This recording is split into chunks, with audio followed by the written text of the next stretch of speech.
পৌঁছে গেলাম অবশেষে গোপাল ভাঁড়ের একদম বাড়িতে। এই হচ্ছে গোপাল ভাঁড়ের বাড়ি। জানি এই গাছের ছায়াতে গোপাল ভাঁড়ও কোনো সময় বিশ্রাম নিয়েছেন। হাসির রাজা গোপাল ভাঁড়, তার বাড়িটা আজকে খুঁজবো। গত দুবার এসেছিলাম, তার বাড়ি আমি খুঁজে পাইনি। শোনা দেখা, হ্যাঁ, এটা গোপাল ভাঁড়ের নাচঘর ছিল। গোপাল ভাঁড়ের নাচঘর নাচঘর ছিল, আমরা ছবিগুলো দেখেছি। ওই বাড়ি ভেঙে টেঙে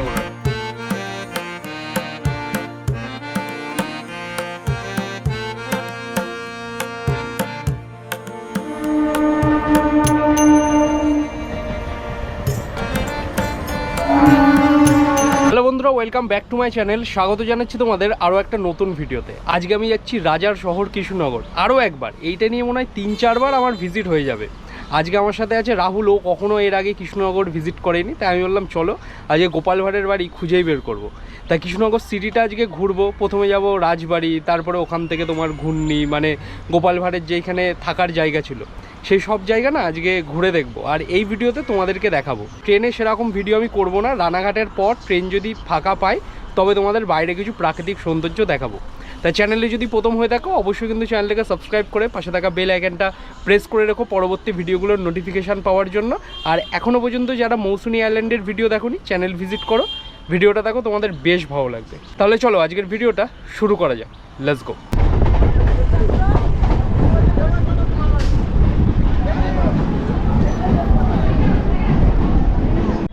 এই সোজা লাইন চলে যাচ্ছে লালগোলার দিকে, যেদিকে মুর্শিদাবাদ হয়ে লালগোলা যাওয়া যায়, ভারতের শেষ প্রান্ত। আর কৃষ্ণনগরের এই 1 নম্বর প্ল্যাটফর্মের ঠিক ডান দিক থেকে বেরোলেই টোটো স্ট্যান্ড পড়বে, যেখান থেকে মায়াপুর, নবদ্বীপ এইগুলো যাওয়া যায়। কৃষ্ণনগর স্টেশনের বাইরে আসার পরে রাজবাড়ি যাওয়ার জন্য টোটো পেয়ে গেছি। এই হচ্ছে জেঠু নিয়ে যাচ্ছেন। জেঠুর নাম কি?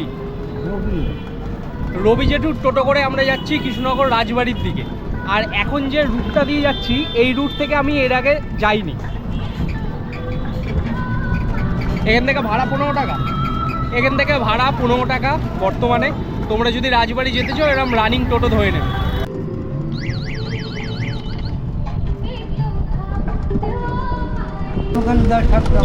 আচ্ছা জেঠু, বলছি আপনার তো এখানে জন্ম নাকি? হ্যাঁ। তা এখানে যে শোনা যায় যে হাসির রাজা গোপাল ভাঁড়ের বাড়ি, এটা কি সত্যি এইখানেই ছিল? হ্যাঁ, ঘূর্ণিতে। তা বাড়ি কি আছে এখন? আমি দুবার এসেছি, খুঁজে পাইনি। বাড়ি হয়তো এখন নেই। তা এইগুলো তার মানে কোনো কাল্পনিক না, সত্যিই ছিল? হ্যাঁ ছিল। তা এখান থেকে আমাদের ঘূর্ণিতে গেলে ওই মানে ওই স্ট্যাচুটা যেটা, ওটা দেখা যাবে তো ঘূর্ণিতে, যে একটা গোপাল ভাঁড়ের মূর্তি বসানো আছে? হ্যাঁ হ্যাঁ হ্যাঁ। তারপরে পুতুলপট্টি সব ওই ঘূর্ণিতেই? হ্যাঁ হ্যাঁ। কৃষ্ণনগর জানো তোমরা মাটির পুতুলের জন্য খুবই জগৎ বিখ্যাত। সাথে আছে সরভাজা, সরপুরিয়া, হ্যাঁ হ্যাঁ। এর সাথে জগদ্ধাত্রী পুজো কিছুদিন পরেই যেটা আসবে। আর সব থেকে যেটা মেন সেটা হচ্ছে আমরা ছোট থেকে গল্পের বই থেকে শুরু করে বিভিন্ন জায়গায় কার্টুন সব কিছুতে পড়েছি। রাজা কৃষ্ণচন্দ্রের রাজপ্রাসাদে যিনি মাতিয়ে রাখতেন হাসির রাজা গোপাল ভাঁড়, তার বাড়িটা আজকে খুঁজবো। গত দুবার এসেছিলাম, তার বাড়ি আমি খুঁজে পাইনি। তা আজকে ট্রাই করব, ওখানকার মানুষদের সাথে কথা বলেও জিজ্ঞেস করব। যেমন এই জেঠুর কাছ দিয়ে শুনলাম যে এগুলো কোনো কাল্পনিক না, সত্যি ছিল। দেখি আজকে কি হয়। পৌঁছে গেলাম মহারাজা কৃষ্ণচন্দ্রের রাজবাড়ির একদম সদর গেটের সামনে। কৃষ্ণচন্দ্রের রাজবাড়ির একদম যেখান থেকে প্রবেশ পথ শুরু হতো, এই হচ্ছে সেই জায়গা। এইখান থেকে মহারাজা কৃষ্ণচন্দ্রের ঘোড়ার গাড়ি একদম সোজা চলে যেত মহারাজা কৃষ্ণচন্দ্রের রাজপ্রাসাদের দিকে। এই নিয়ে 3 বার হলো আমি রাজপ্রাসাদে এলাম, কিন্তু যতবারই আসি আমার কাছে নস্টালজিক লাগে, মনে হয় নতুনভাবে আমি দেখছি। এটা আগের বার যখন এসেছিলাম এত কালারিং ছিল না, নতুন এখন কালার করা হয়েছে। এই পুরনো দিনের দেখো, কত পুরনো দিনের গেট।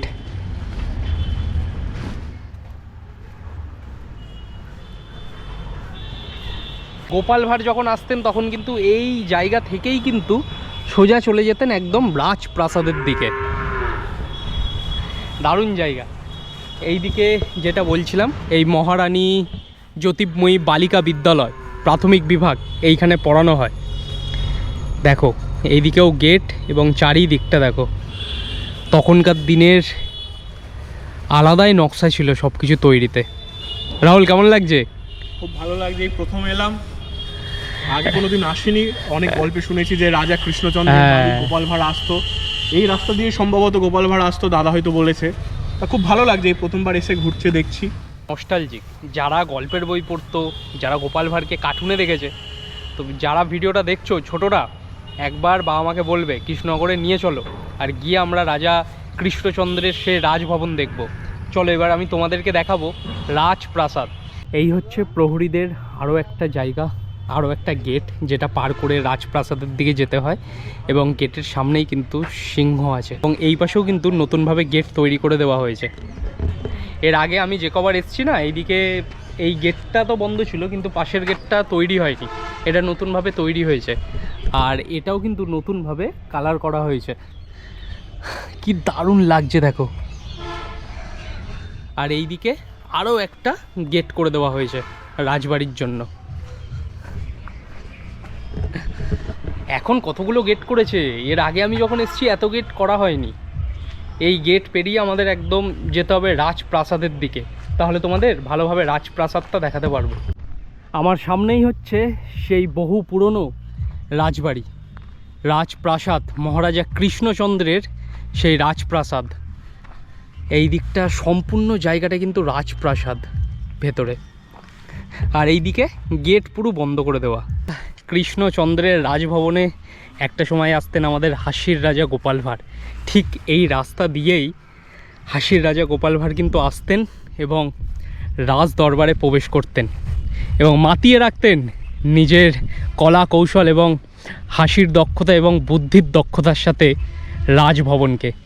প্রাসাদের সামনেই সাক্ষী হয়ে আছে আরও একটি বহু প্রাচীন গাছ, যেটা কিন্তু বহু বছরের পুরনো, 200 থেকে 300 বছরের পুরনো এই গাছ।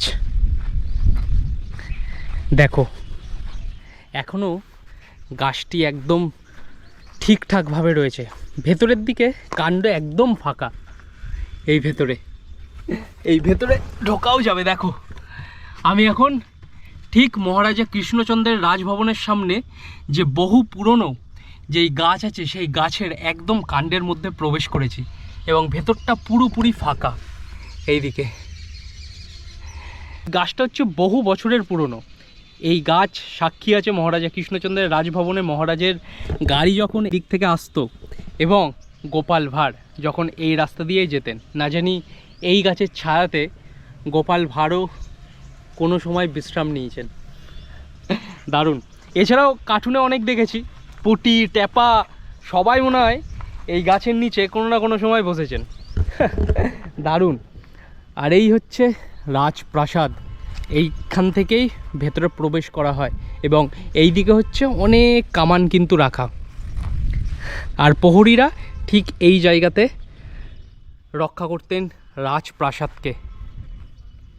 ওপরে সিংহদ্বার, দারুণ একটা ব্যাপার।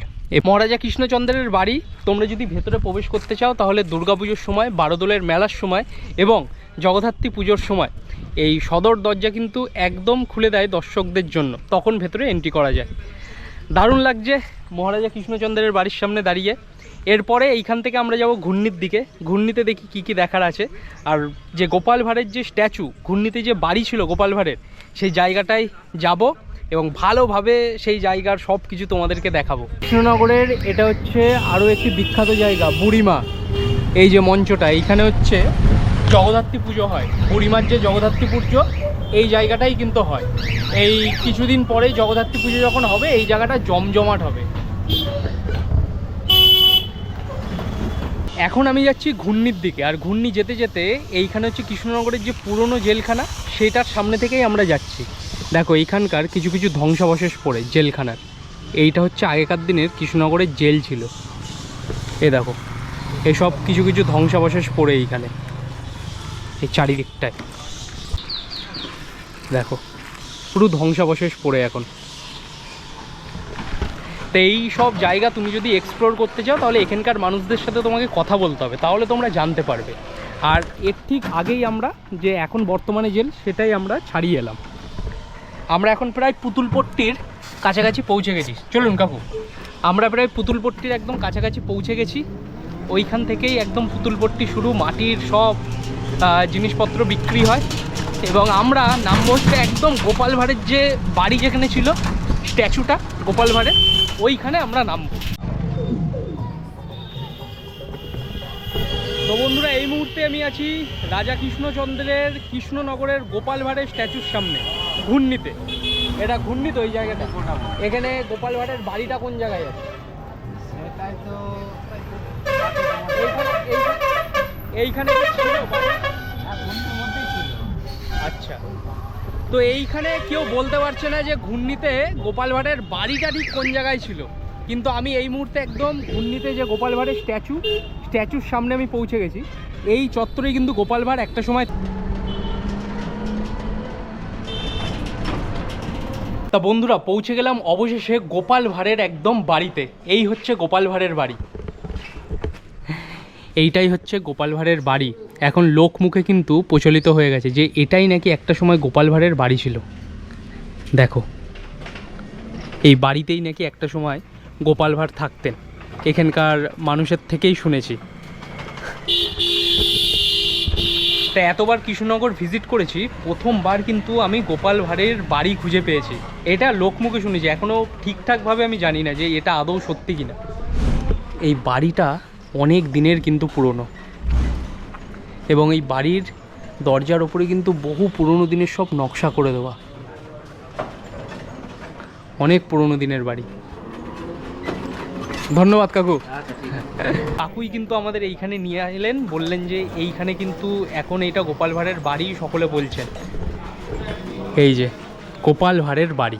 গোপাল ভাঁড় এক সময় এই জায়গাতেই থাকতেন এবং এই গলি থেকেই তিনি আসা যাওয়া করতেন রাজ দরবারের দিকে।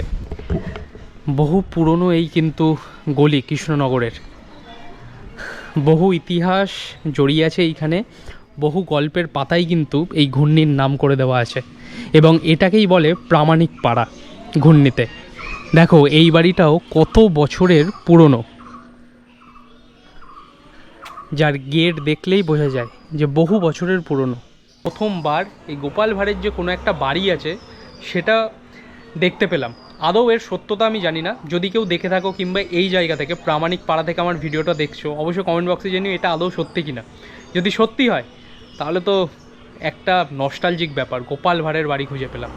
আর যেটা বলছিলাম, এইটাই হচ্ছে গোপাল ভাঁড়ের একদম জন্ম এবং মৃত্যু যেই জায়গাতে হয়েছিল, প্রামাণিক পাড়া। তা বন্ধুরা, এই মুহূর্তে আমি চলে এসেছি পুতুলপট্টিতে। দেখা হয়ে গেছে একটা জেঠুর সাথে, গোপাল ভাঁড়ের বিষয়ে অনেক কথা শুনতে পেলাম। এইগুলো আমি আগে শুনিনি, জেঠুর মুখ থেকে শুনে নাও যে গোপাল ভাঁড় সত্যি এইখানে বাড়ি ছিল, এবং ওখানে নাকি বাড়িও যেটা আমরা দেখে এলাম ওই পাড়াতেই কিন্তু রিয়েল। তা নমস্কার জেঠু, বলছি আপনার নামটা কি? আমার ডাক নাম হচ্ছে কেবল দাস। আচ্ছা, কেবল দাস বলে সব চেনে। আচ্ছা, আমার ঠাকমা দাদুর মুখে শোনার কথা, ওদেরও গোষ্ঠীর মুখে শোনা দেখা। হ্যাঁ, এটা গোপাল ভাঁড়ের নাচঘর ছিল। গোপাল ভাঁড়ের নাচঘর। নাচঘর ছিল, আমরা ছবিগুলো দেখেছি। ওই বাড়ি ভেঙে টেঙে ওরা নতুন করে ফেলেছে। আচ্ছা, বাড়ির সামনে একটা পুকুর আছে। পুকুর এখনো আছে? ওই পুকুরটা আছে বাঁধা। আচ্ছা, এখন ওরা অস্বীকার করে, বলে ওই নদীর ওপরে ছিল। আচ্ছা আচ্ছা, এই নদীর ধারে। তার মানে গোপাল ভাঁড় এই সব এলাকাতেই মানে ঘুরে বেড়াতেন একটা সময়। একটা সময়। আপনার তো জন্ম এখানে? আমার জন্ম এখানে, তবে আমি দেখিনি চোখে। আচ্ছা, ওটা 300 বছর আগে, 300 বছর পেরিয়ে গেছে। 300 বছর। রাজবাড়ির সামনে যে গাছটা আছে না, হ্যাঁ হ্যাঁ, ওই গাছটাও আমরা দেখলাম, ওইটাও তো প্রায় বহু বছরের পুরনো। ওটা ওরকম, ওটা পিঠতলা। পিঠতলা, পীর সাহেব ছিল ওটা। আচ্ছা আচ্ছা, সে ফকির, ভালো ইয়ে। তা জেঠুর এইখানে এরা মাটির সব জিনিস, পুতুল হ্যাঁ, বিখ্যাত সব সুন্দর সুন্দর ডেকোরেশন এইখান থেকে। অসংখ্য ধন্যবাদ জেঠু এই সুন্দর একটা ইনফরমেশন দেওয়ার জন্য। যদি কেউ তোমরা পুতুলপট্টিতে আসো, এই জেঠুর দোকান ভিজিট করবে, তোমরা এখান থেকে কিছু কিনতে পারো। দারুণ দারুণ সুন্দর সুন্দর জিনিস আছে। আসলাম, হ্যাঁ, ধন্যবাদ। তো গোপাল ভাঁড়ের বিষয়ে অনেক কিছু শুনতে পেলাম। ওখানে যেই জায়গাটা, ওখানে নাচঘরও ছিল, এখন বর্তমানে সেই সব কিছুই নেই। এরা মানুষের সাথে কথা বললে অনেক কিছু জানা যায়। আর এই জায়গাটা না সম্পূর্ণ পুতুলপট্টি, প্রত্যেকটা বাড়িতে কিন্তু পুতুলের কাজ হয় এই জায়গায়, মাটির তৈরি জিনিসপত্র বিক্রি হয় এই জায়গাটায়। ভাঁড়ের বাড়ি পুতুলপট্টি ঘোরার পর এইবারে আমরা যাচ্ছি আরও একটা ঐতিহাসিকপূর্ণ জায়গা, মানে কৃষ্ণনগরের জন্য বলছি, অধরের মিষ্টান্ন ভাণ্ডার, বহু পুরনো দিনের যেই দোকান,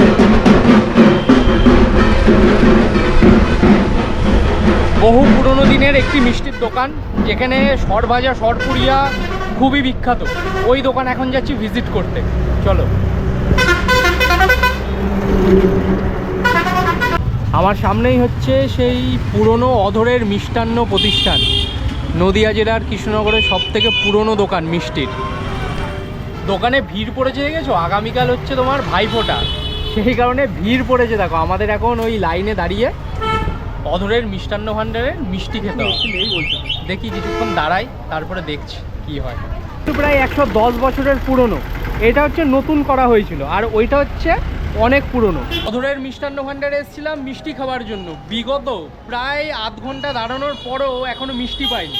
বলছে মিষ্টি শেষ, যে সরভাজা সরপুরিয়া যেটা বিখ্যাত ওটা শেষ হয়ে গেছে। আর এখন তোমরা এখনও দেখো যেরম ভিড় ছিল এখনও তেমনই ভিড়, পাওয়া যাচ্ছে না মিষ্টি।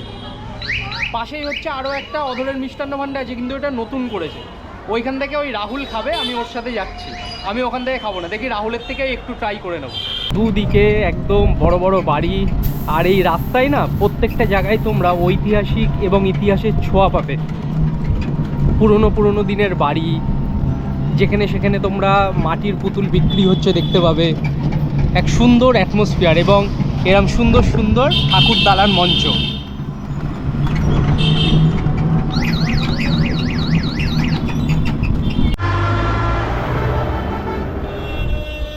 এটা হচ্ছে কৃষ্ণনগরের বাস স্ট্যান্ড, কি জমজমাট। এইখান থেকে কিন্তু বিভিন্ন জায়গার বাস পাওয়া যায়। এটা যেমন কৃষ্ণনগর থেকে চলে যাচ্ছে করিমপুর। এর সম্পূর্ণ ভিডিওটা তোমাদের কেমন লেগেছে অবশ্যই কমেন্ট বক্সে জানিও। কৃষ্ণনগর রাজবাড়ি থেকে শুরু করে ঘূর্ণি, গোপাল ভাঁড়ের বাড়ি, সব কিছু তোমাদেরকে দেখালাম।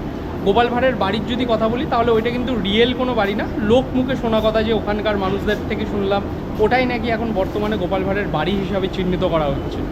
তা গোপাল ভাঁড়ের বাড়ি আদৌ নেই, এটা শুধু লোকমুখেই প্রচলিত হচ্ছে। তাই যদি আজকের ভিডিওটা তোমাদের ভালো লেগে থাকে, কিংবা কৃষ্ণনগর থেকে যদি তোমরা ভিডিওটা দেখে থাকো, অবশ্যই কমেন্ট বক্সে তোমাদের মূল্যবান ওপিনিয়নটা জানিও। দেখা হচ্ছে পরের ভিডিওতে। প্রত্যেকে ভালো থেকো, সুস্থ থেকো, টেক কেয়ার। অ্যান্ড আজকের জন্য টাটা ফ্রম এই ঐতিহাসিক রাজার শহর কৃষ্ণনগর থেকে।